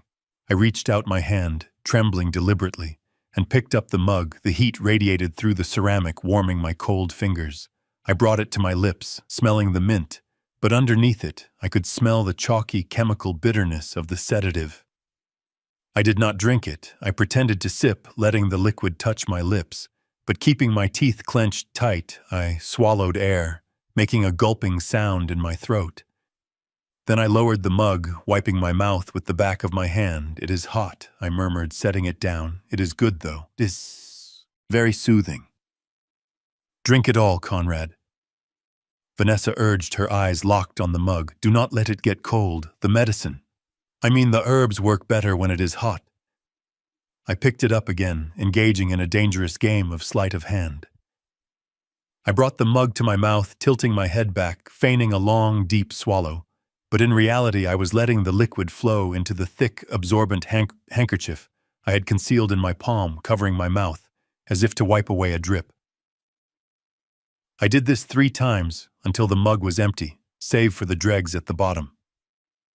I set the empty mug back on the tray and let out a long, exaggerated sigh. "There," I said, smiling weakly, "all gone." Tyler let out a breath he had been holding, his shoulders dropping an inch. "Good, Dad." "That is good. Now we just wait for it to kick in." We sat in silence for 10 minutes. The longest. 10 minutes of my life. I watched the clock on the mantelpiece ticking away the seconds of their freedom. I watched Beatrice sleeping in the bedroom door slightly ajar, witnessing the scene without knowing the stakes. It started with a heaviness in my eyelids. I let my head loll to the side, my eyes fluttering closed, then snapping open as if fighting the drowsiness. "I feel so tired," I slurred, letting my words run together. "My arms feel heavy." "It is just the tea, Dad," Tyler said, leaning forward, his voice eager. "Just relax, let it happen." I let my head drop to my chest, my breathing deepening into a rhythmic snore. But my mind was razor-sharp, analyzing every sound, every movement. "Is he out?" Vanessa whispered, her voice cutting through the silence. Tyler stood up. I heard his footsteps approaching. He grabbed my shoulder and shook me hard, not gently, not like a son waking a father, but like a cop checking a drunk. "Dad," he shouted right in my ear. "Dad, wake up." I remained limp, letting my body be a dead weight. I did not react. I did not flinch. "He is out," Tyler said, and I heard the triumph in his voice. "He is out cold." "Ness, grab the papers." I heard the rustling of documents being spread out on the table. Then the sound of Vanessa rummaging through my pockets. She was rough, her hands digging into my coat, searching for the key to the safety deposit box. "Here it is," she hissed, pulling out the old brass key I had planted earlier. "Found it. Okay, now the phone. Get his phone," Tyler ordered. I felt him reach into my pants pocket and pull out my smartphone. He grabbed my right hand, his fingers cold and clammy, and pressed my thumb roughly against the screen. Got it. We are in, Tyler said, accessing my banking app. Okay, transfer initiated 5,000, here 10,000. There, keep it under the reporting limit. Transfer the rest to the offshore shell. He was draining my accounts right in front of my unconscious body, stealing the money I had saved for his inheritance. But that was just the appetizer. The main course was the house. Okay, now the deed, Tyler said, his voice shaking with adrenaline. Bring the ink pad, I felt. Vanessa grabbed my hand again. She pressed my thumb onto a cold, wet ink pad. Then she moved my hand to the paper, pressing it down hard, rolling it side to side to get a clear print. Done, she said, wiping the ink from my thumb with a tissue. One thumbprint signature witnessed and notarized by your friend Dave in the morning. And the house belongs to the trust controlled by them, effectively stealing my home out from under me. They stood over me, panting slightly. The deed done, the theft complete, but then the script changed. He is breathing really shallow. Tyler observed, his voice tinged with a new darkness. Maybe the dose was too high. Ness, Vanessa laughed, a cold sound that had no humor in it. Who cares, Tyler, if he stops breathing? It just solves our problems faster. Tyler was silent for a moment, and I waited for him to object, to say something to defend the man who raised him. You are right, he said finally. If he goes tonight, we call it a heart attack in the morning. He was old, he was tired. Nobody will ask questions. And the mom. Vanessa asked what? About the vegetable. Tyler walked over to the bedroom door. I heard it creak open. I could feel him looking at Beatrice, looking at his mother. We wait until the coroner takes Dad, Tyler said softly, then we deal with her. Maybe she gets confused in her grief. Maybe she forgets to take her pills, or takes too many accidents happen in mourning. I lay there paralyzed by my own performance, listening to my son plan the murder of his mother. My heart was pounding so hard against my ribs, I was terrified they would see it beating through my shirt. They walked back to the kitchen, and I heard the pop of a cork champagne they were celebrating. They were drinking to my death, and my wife Estemise standing over my body like vultures. I waited until I heard the clinking of glasses, until their laughter grew loud and careless. Then I let out a groan, a long guttural sound of distress. Tyler stopped laughing. What was that? I groaned again, clutching my chest, my eyes flying open wide and terrified, acting out the final throes of a heart attack. Help, I gasped, reaching out a hand toward them. My chest. It hurts. Tyler dropped his glass. It shattered on the floor, champagne foaming over the tiles. He stared at me, his face pale. He is waking up, Vanessa shrieked. Do something. I fell out of the chair, crashing onto the floor, my body seizing up, shaking violently. Call 911, I choked out. Please, son, help me. Tyler looked at me, then at the phone in his hand. He looked at the deed on the table with my fresh thumbprint still drying. He took a step back. No, he whispered. Tyler, call the ambulance, I begged, gasping for air. He looked at Vanessa. She shook her head slowly, her eyes hard as flint. Let him go, she mouthed. Tyler looked back at me, and in his eyes I saw the final death of the boy. I knew he put the phone in his pocket. He turned his back on me. I cannot, Dad, he said. His voice flat. I cannot help you. He walked into the kitchen and poured himself another glass of champagne, leaving me to die on the floor of the home I built for him. I let my body go still, my eyes staring blankly at the ceiling, capturing the image of the water stain on the plaster. A permanent record of the moment. My son became a murderer in his heart. I lay there listening to them toast in the other room, waiting for the silence, waiting for the morning, waiting for the moment. I would rise from the dead and bring hell with me. The floor was hard and cold against my cheek, the carpet fibers smelling of dust and the faint chemical scent of the cleaning spray Tyler used earlier to stage his act of being a dutiful son. I lay completely motionless, controlling my breathing through sheer force of will, taking in air in microscopic sips, holding it deep in my lungs, and letting it out slowly, silently, so my chest would not rise. I was a dead man to them, a discarded husk that had served its purpose and was now just litter on the floor of their future mansion. I heard them coming back from the kitchen, the heavy tread of my son and the sharp clicking of Vanessa's heels.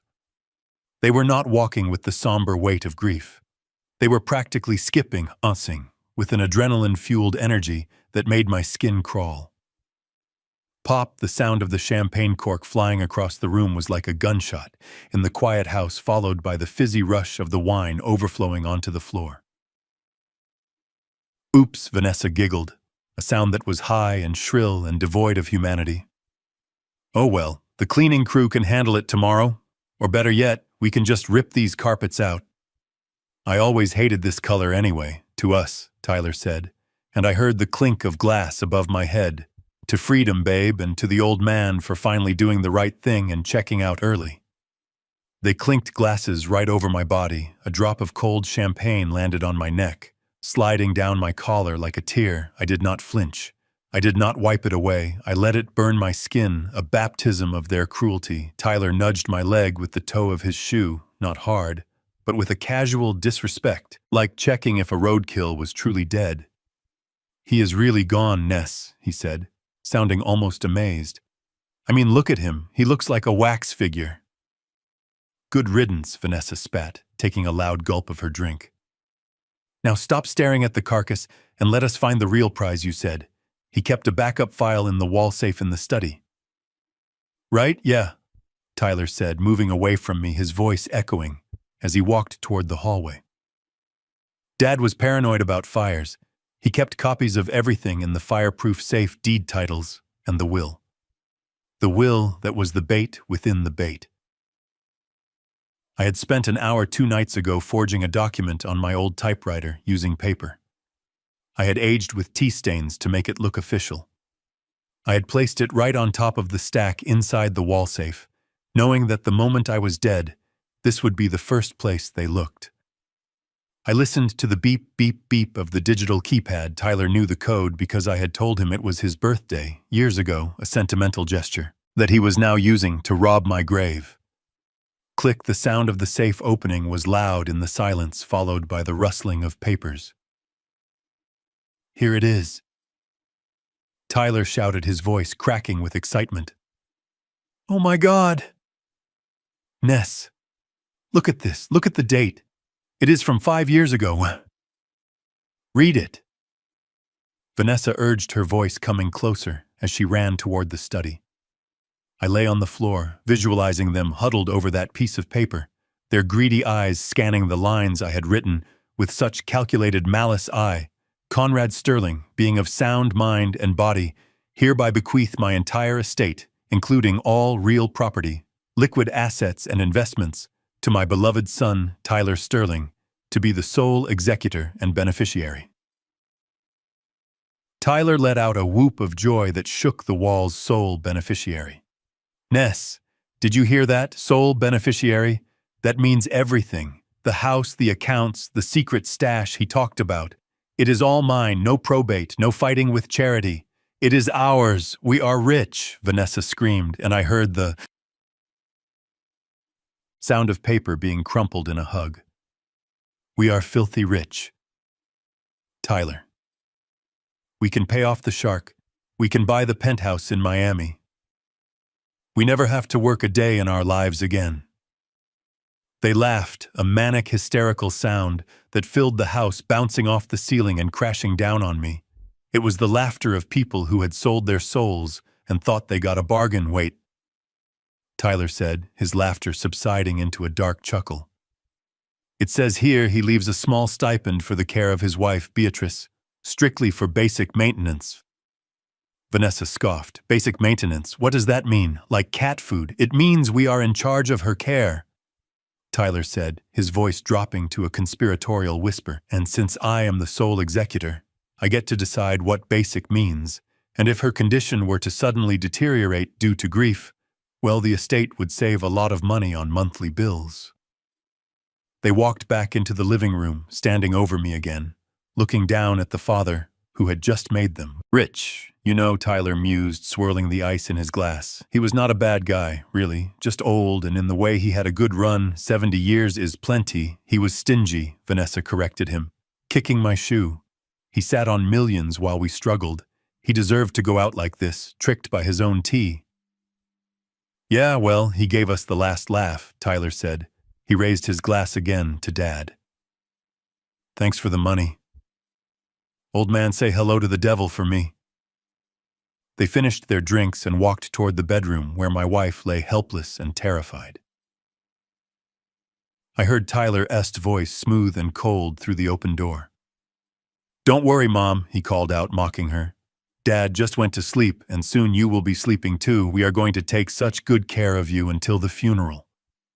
They laughed again, slamming the bedroom door shut, leaving Beatrice in the dark with her terror, and me on the floor with my rage.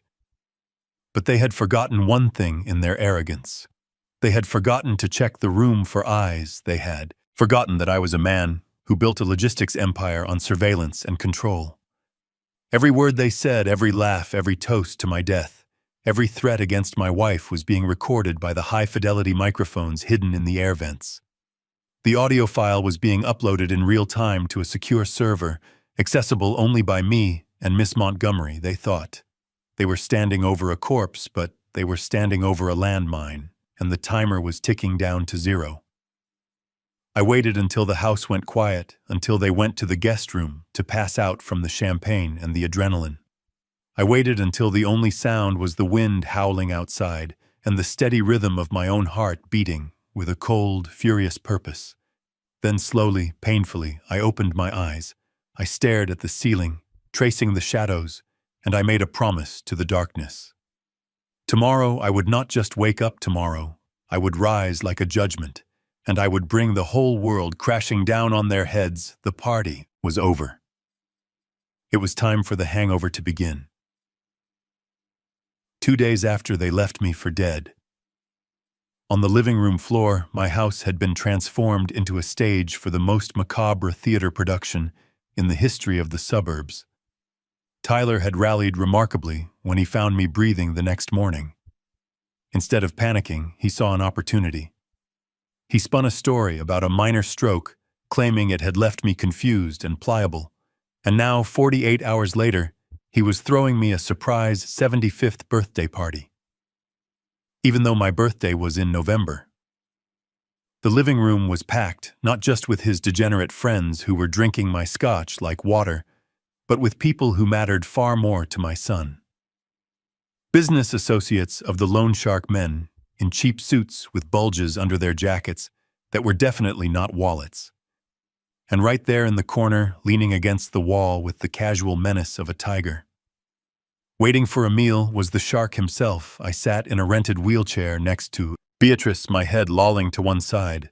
A line of drool carefully engineered for effect, running down my chin. Tyler had dressed me in my best suit, but he had buttoned the vest wrong on purpose to make me look incompetent and disheveled.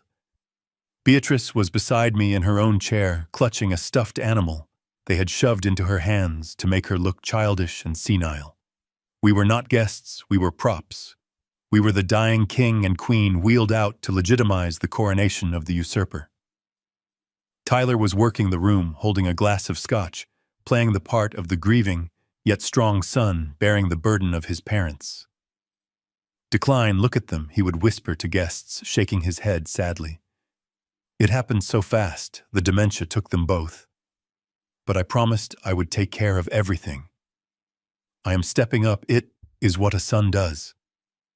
Vanessa was circulating with a tray of appetizers, playing the saintly daughter-in-law, wiping imaginary drool from my face whenever someone was looking, putting on a show, of tenderness that made my stomach turn. She leaned in close to me, smiling for the crowd while whispering in my ear. Don't you dare move, old man, she hissed through her teeth. Just sit there and look pathetic, or we stop the pain meds for Beatrice permanently. I blinked slowly, giving her a vacant stare, while inside my mind was a steel trap recording every face, every threat, every lie. I saw the shark walk over to Tyler, They exchanged a nod, a silent communication that said, "The deal is on." The shark walked over to us. He did not look at me with pity. He looked at me like a butcher looks at a side of beef, checking the grade. He leaned down his cologne, smelling of musk and gunpowder. "Cute party, old man," he whispered. "So only I could hear your son. Says you are signing the papers tonight. You better sign or this party turns into a funeral. Real fast." I let my head drop to my chest, feigning sleep, but my heart was hammering a war drum against my ribs. They thought I was trapped. They thought the guests were here to celebrate. They did not know that half the catering staff were actually undercover agents, coordinated by Miss Montgomery, and that the man tending bar was Detective Blackwood himself. Tyler tapped a spoon against his glass, the sharp ting-ting-ting silencing the room. The music died down and the spotlight fell on us. "Ladies and gentlemen," Tyler announced, his voice booming with false emotion, raising his glass high. "Thank you all for coming tonight. Is not just a birthday celebration. It is a transition." My father, in his lucid moments, expressed a wish to secure the family legacy tonight. In front of all of you, his witnesses, he is going to sign the transfer of the estate to ensure his and Mom's care is funded forever. The crowd applauded, a polite ripple of clapping, led by the Shark-S goons. A man I recognized from the Investigator-S file as Paul Hayes, the forger, stepped forward, wearing a suit that cost more than my first car, holding a leather binder, looking like a lawyer from a television commercial. "It is time," Dad Tyler said, walking over to me with a heavy, expensive fountain pen. He knelt down so our faces were level, blocking the view of the crowd. "Sign it," he whispered, his eyes hard and cold. "Sign it, and we let you live another week. Refuse, and Mom dies tonight." He placed the binder on my lap and put the pen in my trembling hand. I looked at the paper, blurring my vision. Intentionally, it was the deed, the irrevocable transfer of everything I owned. I gripped the pen, my hand shaking violently, not from weakness, but from the effort of holding back the explosion for just one more minute. I looked up at the room, at the sea of faces waiting for the old man to give up his throne. I looked at the shark who was smirking. I looked at Vanessa, who was already mentally decorating my house. And then I looked at the big screen television mounted on the wall behind Tyler, intended to show a montage of family photos. It was time to change the channel. Tyler stood in the center of the room, the microphone gripped in his hand like a scepter, his other hand resting theatrically over his heart. He paused, letting the silence stretch, letting the anticipation build. He was a natural performer, a con artist in his element. And this was his magnum opus. He looked out at the sea of faces, at the sharks, thugs pretending to be business partners, at his drinking buddies pretending to be concerned. Friends, and he let a single perfect tear roll down his cheek. "It has not been easy," he began, his voice trembling with a practiced vulnerability that made my stomach churn. "You all know me, you know. I had big dreams. I had a career in Detroit that was taking off. I had a life, but when family calls, you answer. When I got the call that Dad was sick, that Mom was deteriorating, I did not hesitate. I dropped everything. I came home because that is what you do for the people who raised you." I sat there, my head bowed, listening to him rewrite history. He had not dropped a career. He had been fired for embezzlement. He had not come home to help. He had come home because he was homeless and running from debt collectors. But the crowd nodded, murmuring their approval, buying the lie because it was wrapped in a tuxedo and served with expensive champagne. He walked over to where I sat, placing a heavy hand on my shoulder, squeezing it tight enough to bruise a silent reminder of who was in charge. Watching my father fade. Tyler continued, his voice thick with emotion, watching the strongest man I know lose his battle with his own mind. "It has been the hardest thing I have ever had to do. There were nights I did not think I could go on. The medical bills were piling up. The care was constant, 24/7, but I looked at him, and I knew I had to be strong for both of them." He looked down at me with a gaze that simulated love but felt like hatred. And yesterday, in a moment of clarity, Dad took my hand and he said, "Tyler, I am tired. I want to rest. I want you to take the wheel." He told me he wanted to secure the legacy he built. He wanted to make sure Mom was taken care of, no matter what happened to him, so he asked me to prepare these documents to transfer the estate into a trust under my management, so he could finally let go of the burden. The room erupted in polite applause. Again orchestrated by Vanessa, who was dabbing her dry eyes with a handkerchief. "So, tonight," Tyler said, his voice rising triumphantly. "Tonight, we honor that wish. Tonight, we witness the passing of the torch. Right here, right now. My father will sign the papers that ensure his peace and our future." He gestured to the side of the room where Paul Hayes, the forger, was standing by a small table set up with an official-looking embosser and a notary stamp. Hayes adjusted his glasses, looking every inch the distinguished attorney. He nodded solemnly, opening the stamp pad with a click that sounded like a gun cocking in the silence. I shifted my gaze to the back corner of the room, to the shadows where the shark was standing. He was not clapping. He was watching Tyler with eyes like black holes. He took a sip of his drink and gave a slow, almost imperceptible nod. It was the sign the deal was accepted.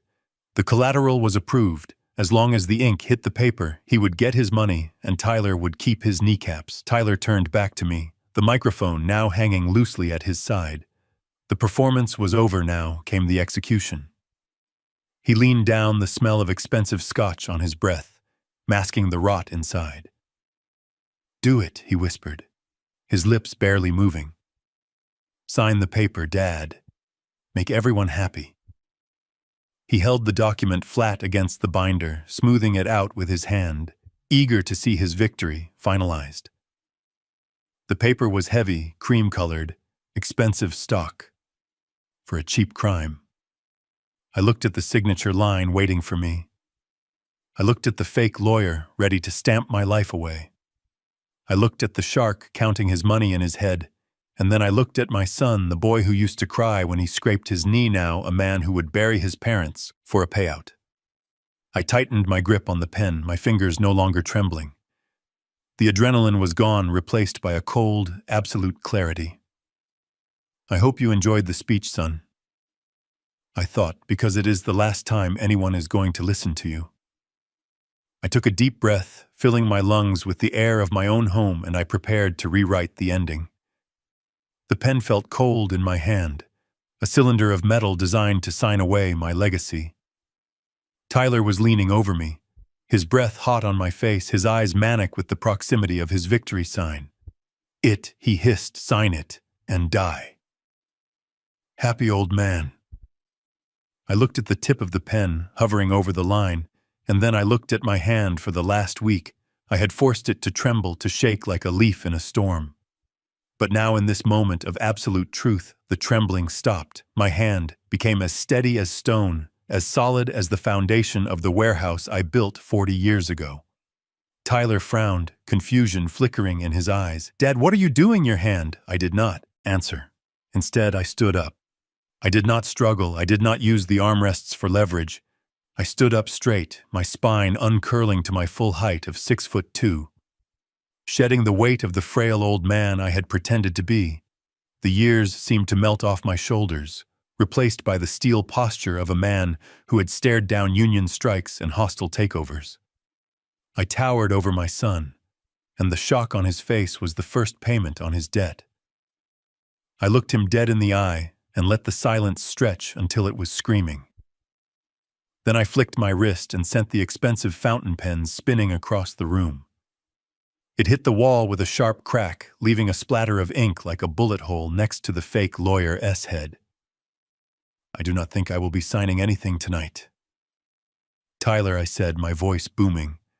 Not the raspy whisper of a dying man, but the command voice of a CEO accustomed to silencing boardrooms with a single word.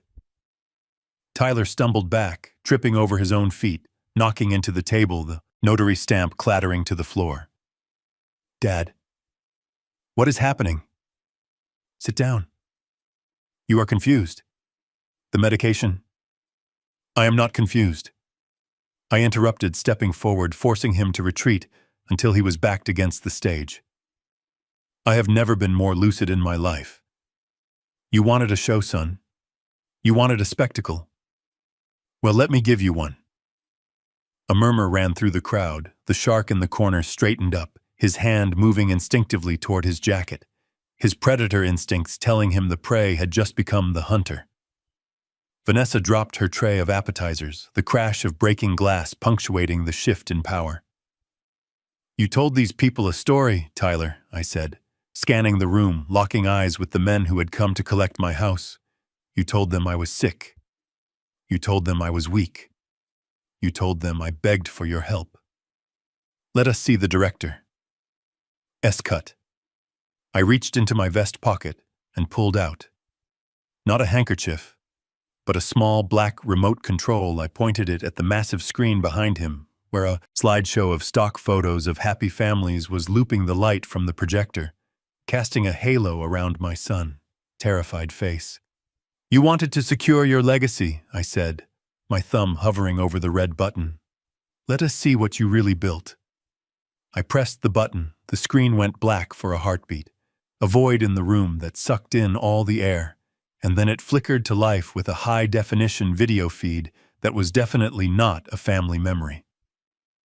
The video feed on the massive screen was grainy, but the audio was crystal clear, amplified by the expensive sound system Tyler had rented to broadcast his victory, and the image resolved into a view of my kitchen, captured from the top of the refrigerator, looking down like the eye of an angry god. The room watched in stunned silence as the digital version of Vanessa appeared on screen, chopping lines of white powder on the cutting board. Her voice rang out sharp and venomous. If he passes out before he signs, we use his thumb, and if he stops breathing well, it just solves our problems faster. A collective gasp sucked the air out of the room.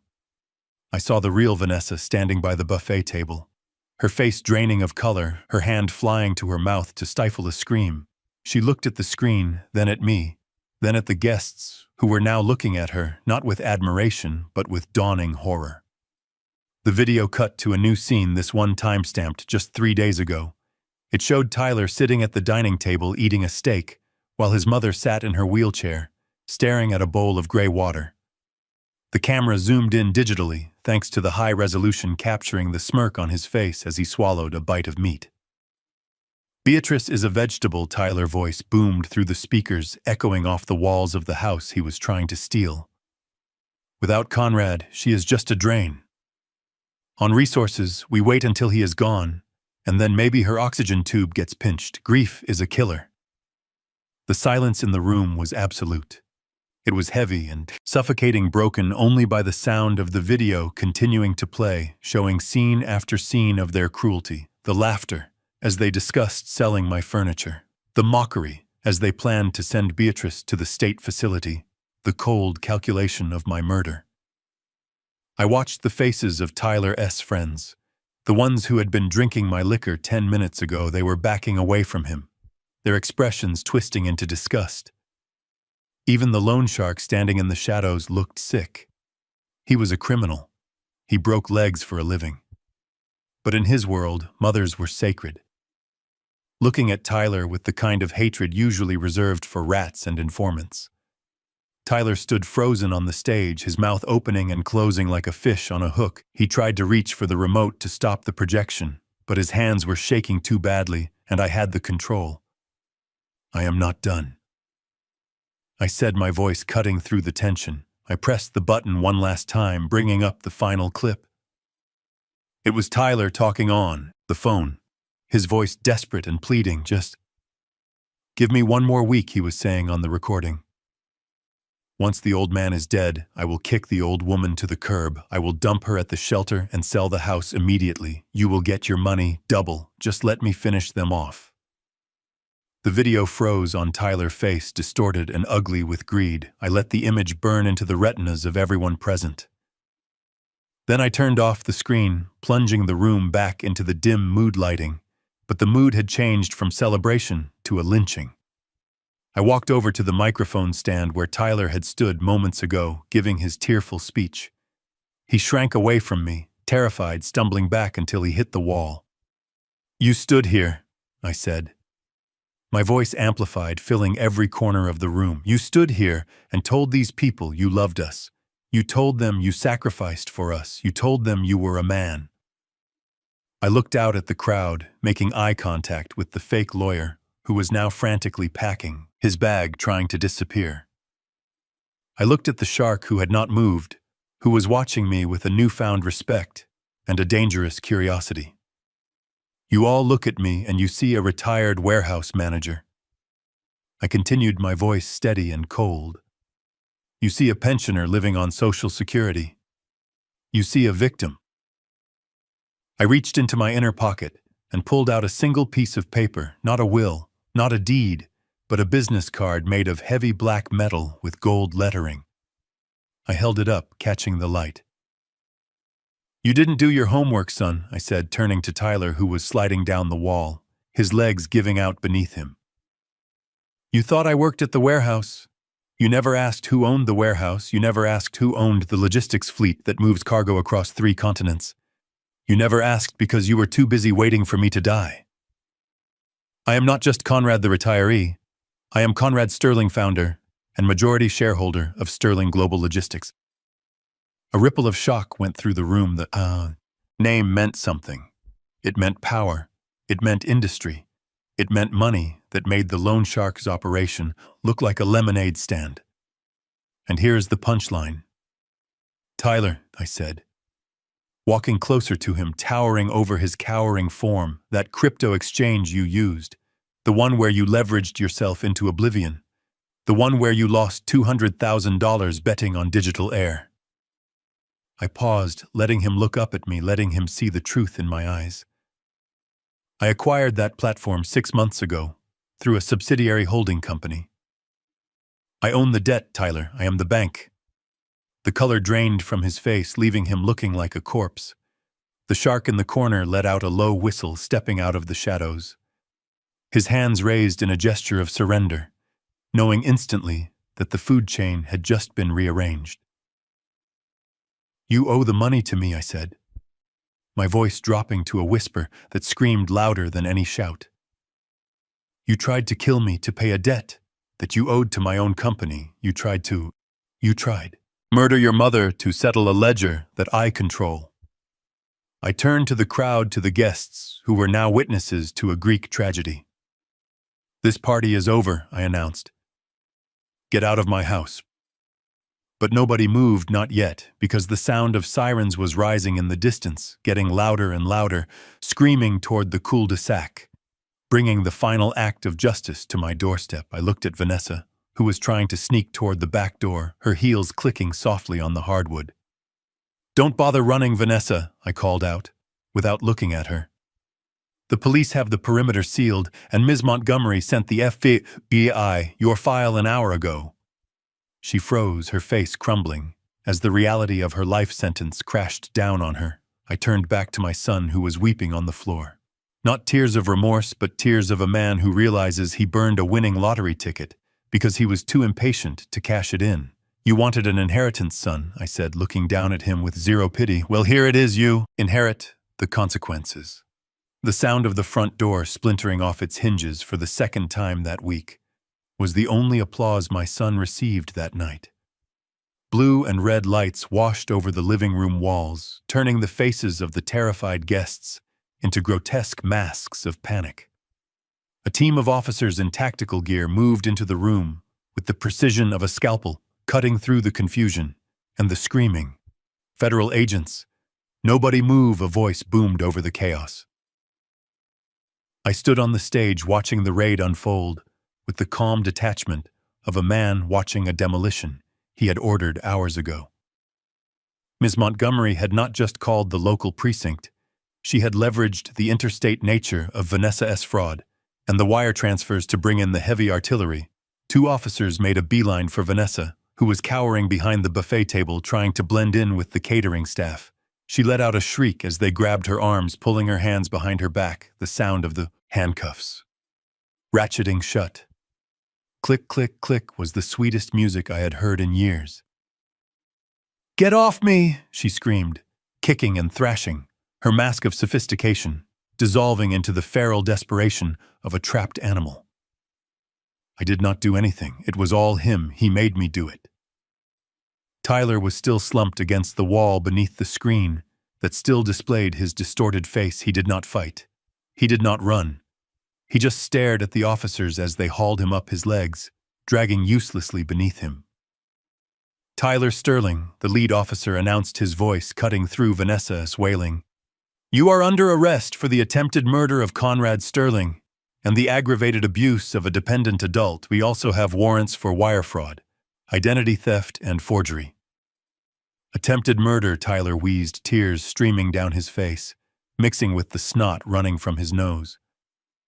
"I never touched him. You did not have to," I said, stepping down from the stage, walking toward him, as the officers held him secure. "We have the tea, son. We have the cup with your fingerprints and the residue of the sedatives. You tried to force-feed me. The lab boys are going to have a field day with that." Tyler looked at me, his eyes wide with the realization that I had saved the evidence, that I had walked into his trap just to spring my own.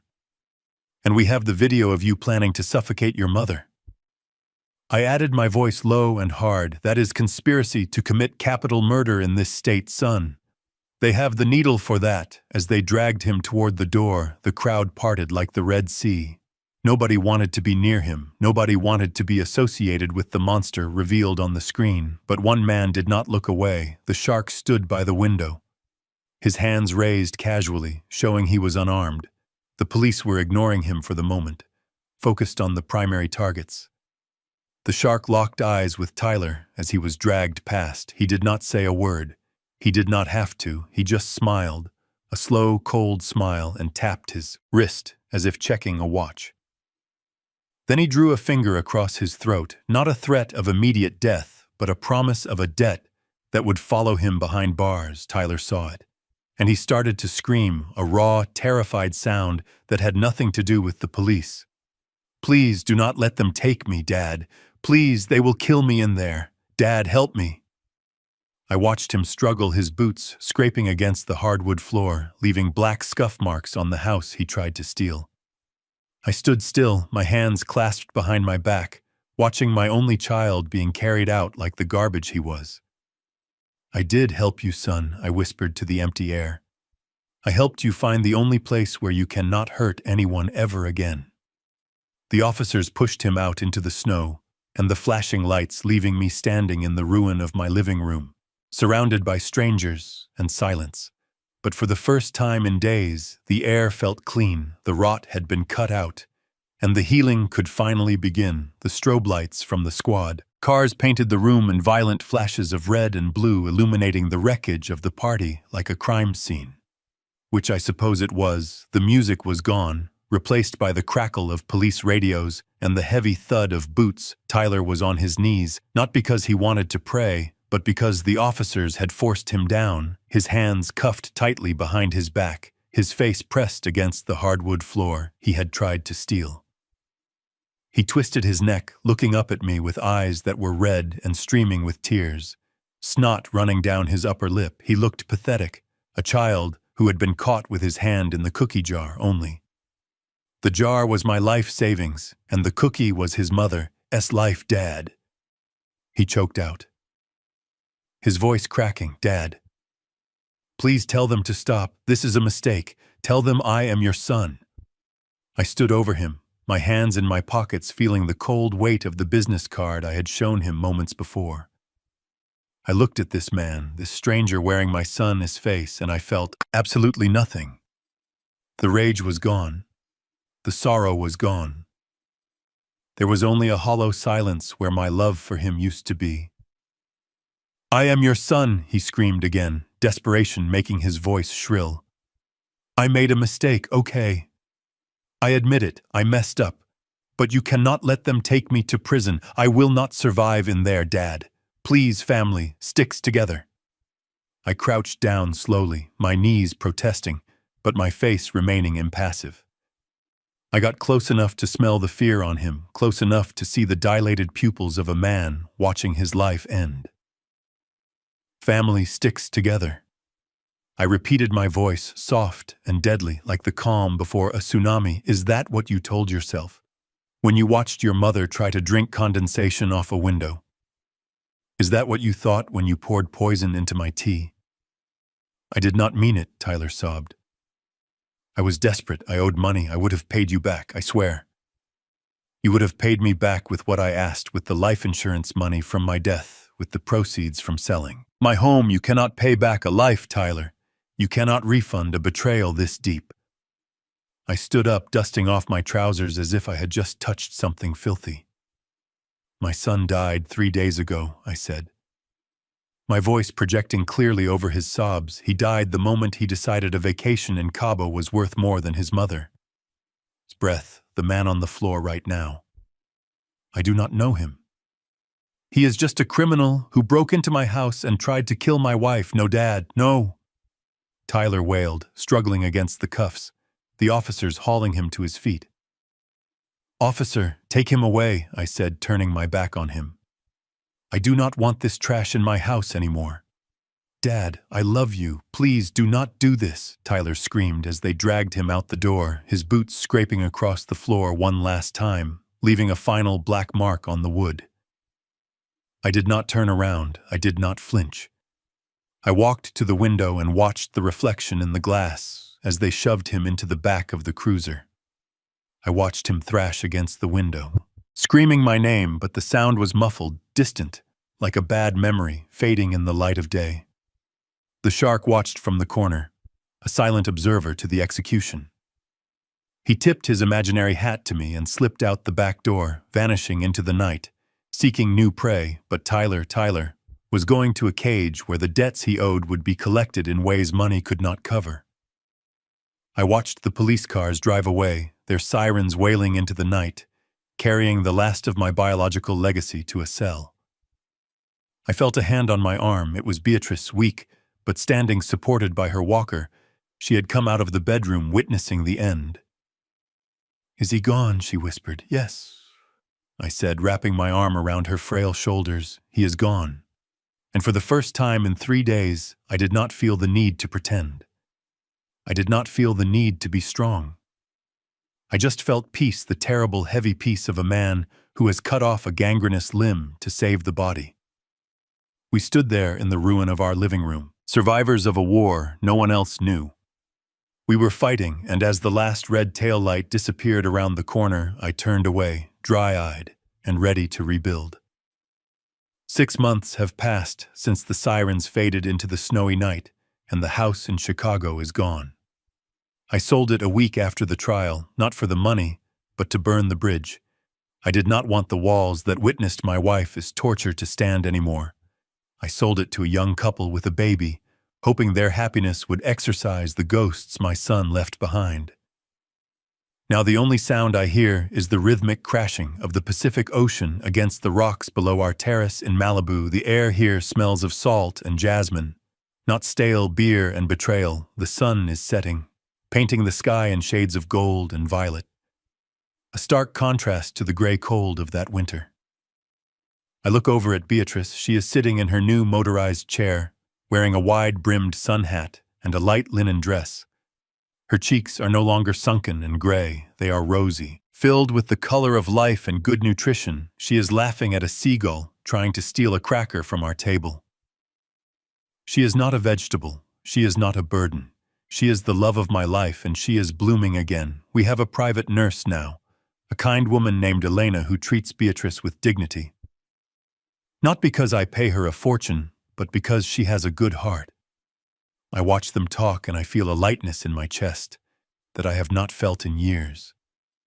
People ask me if I feel guilty putting my own flesh and blood behind bars.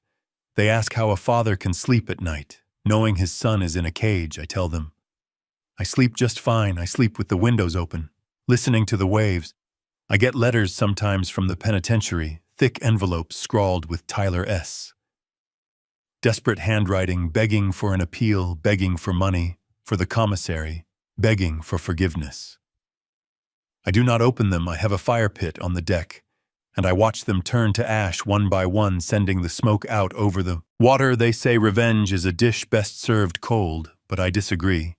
True revenge is not about inflicting pain. It is not about torture or shouting matches. It is about letting them exist in the vacuum of their own terrible choices.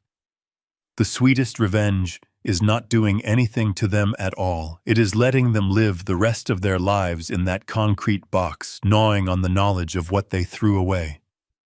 Every morning when Tyler wakes up on a thin mattress, staring at a gray ceiling, he has to live with the fact that he had a kingdom waiting for him. He had a father who would have given him the world if he had just been a decent man. He threw away a diamond to pick up a piece of broken glass because he was too greedy to wait. That regret, that constant gnawing realization that he did this to himself is a prison tighter than any bars could ever be. I take Beatrice's hand, and she squeezes mine back, her grip strong and warm. We are survivors, she and I, and as the sun dips below the horizon, realize that the best part of my wealth was never the money. It was the freedom to protect the only thing that truly mattered. We are free, and that is the only ending I ever needed. The greatest tragedy of my son wasn't his debt. It was his blindness. He looked at his parents and saw only expiration dates and dollar signs. He mistook my silence for senility and my kindness for weakness. But he learned too late that the foundation of a family isn't built on inheritance, it is built on respect. When you trade loyalty for greed, you don't just lose the money, you lose your humanity. True power doesn't come from taking what isn't yours, it comes from protecting what matters. In the end, we all get exactly the legacy we build. If you believe justice was served today, hit that like button and subscribe to the channel for more stories of truth and retribution. Tell me in the comments, was I too harsh on my son, or was this the only way to save my family?